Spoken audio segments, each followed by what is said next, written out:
नमस्कार दोस्तों, मैं हूं अंशविपाल। स्वागत करती हूं आप सभी के अपने चैनल गुरुकुल फार्मा में।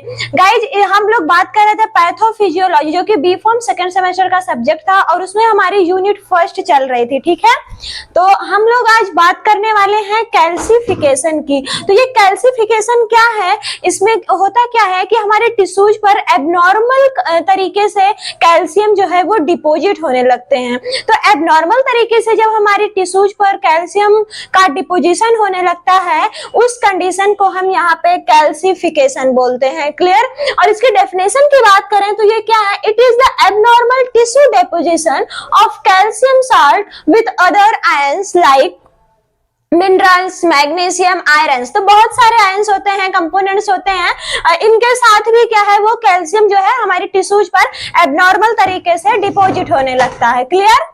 तो अगर हम इसके टाइप्स की बात करें तो ये टू टाइप्स के होते हैं। First is dystrophic calcification and second is metastatic calcification.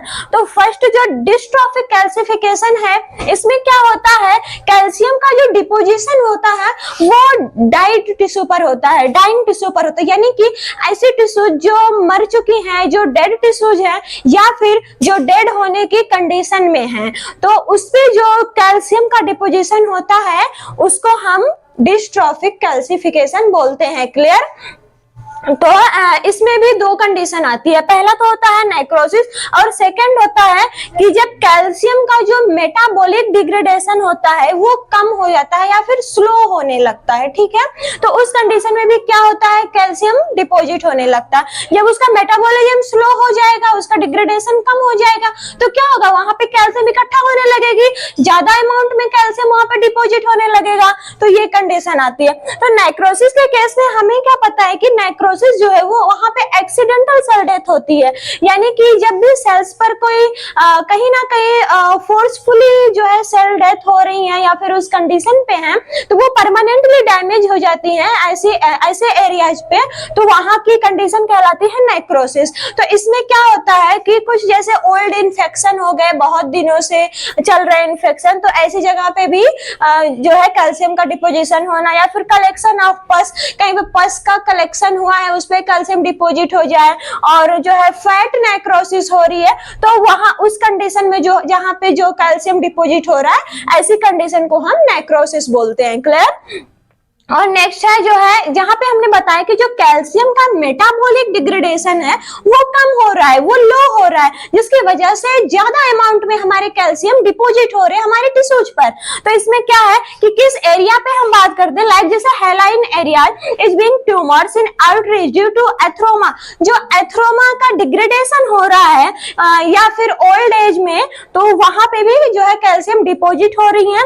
और जो हार्ट की वाल्व होती है ओल्ड एज के ड्यूरिंग, तो वहां पे भी जो वो डिजीज हो रही है, वहां पे भी जो कैल्शियम डिपोजिट हो रहे हैं, तो उनका जो है मेटाबॉलिज्म प्रॉपर नहीं हो पा रहा है। वो प्रॉपर मेटाबॉलिज्म ना होने के कारण, उनका डिग्रेडेशन प्रॉपर ना होने के कारण, उस एबनॉर्मेलिटीज की वजह से जो कैल्शियम डिपोजिट हो रहे हैं वो ये कंडीशन है। क्लियर? और जो मेटास्टैटिक कैल्सिफिकेशन है, मेटास्टैटिक कैल्सिफिकेशन की बात करें तो हमने क्या देखा कि जो डिस्ट्रॉफिक कैल्सिफिकेशन था ये डाइड टिश्यू पर डिपोजिट हो रहा था, वहीं पे जो मेटास्टैटिक कैल्सिफिकेशन है ये जो है नॉर्मल टिश्यूज पर डिपोजिट हो रहा है। ठीक है, यहाँ पे जो कैल्शियम साल्ट्स का डिपोजिशन हो रहा है वो नॉर्मल टिश्यूज पर हो रहा है। Calcium salts like calcium phosphate, calcium oxalate etcetera. Okay, तो ये है। तो इसकी वजह से क्या होता है, हाइपर कैल्सीमिया होता है। हाइपर और हाइपो दो वर्ड होते हैं, आपको हमेशा देखने को मिलेगा।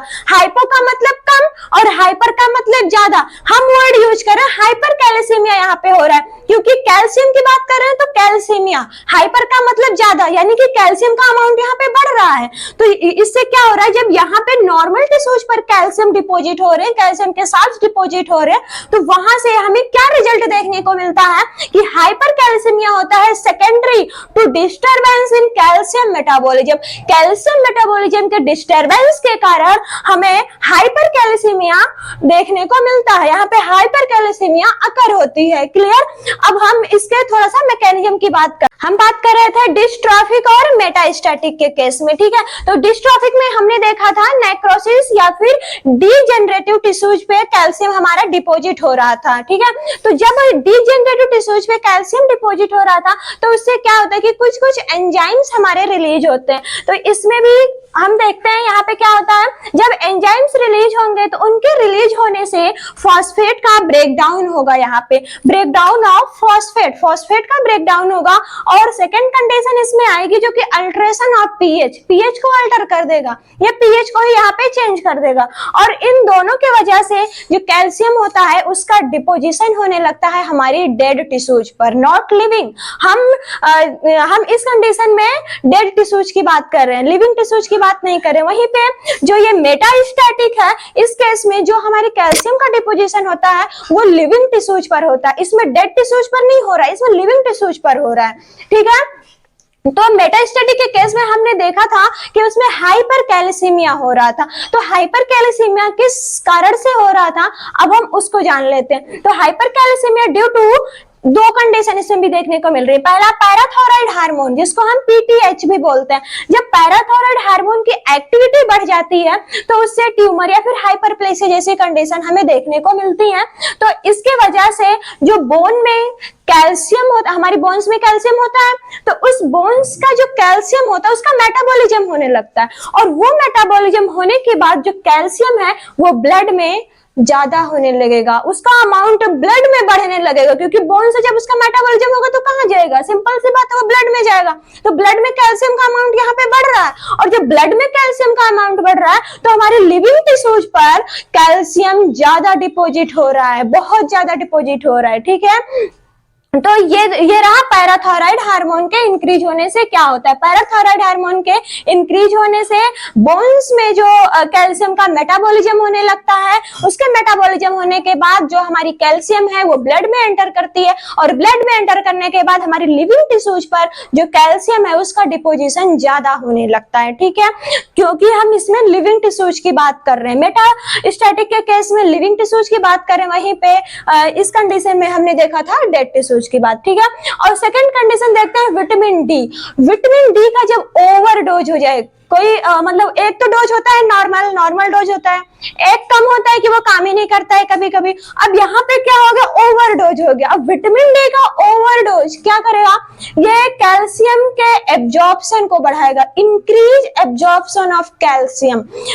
एक कंडीशन आती है एडजॉर्प्शन, सेकंड है एब्जॉर्प्शन। तो एडजॉर्प्शन का मतलब कोई चीज उसके सरफेस पे चिपक रही है, लेकिन हम यहाँ सरफेस की बात नहीं कर रहे हैं, एडजॉर्प्शन की बात नहीं कर रहे हैं, यहाँ पे हम एब्जॉर्प्शन की बात कर रहे हैं। एब्जॉर्प्शन का मतलब जो कैल्शियम वो उसको सोख रहा है, उसमें चिपक नहीं रहा है, वो उसको सोख ले रहा है। तो यहाँ पे क्या है, कैल्शियम का एब्जॉर्प्शन बढ़ रहा है, किसकी वजह से, विटामिन डी के ओवरडोज की वजह से। जब कैल्शियम का एब्जॉर्प्शन ज्यादा हो रहा है तो सिंपल सी बात है, जो कैल्शियम है उसका अमाउंट हमारे ब्लड में ज्यादा होगा, और जब कैल्शियम का अमाउंट ब्लड में ज्यादा होगा तो उसकी वजह से लिविंग टिश्यूज पर कैल्शियम का डिपोजिशन ज्यादा होगा, ठीक है।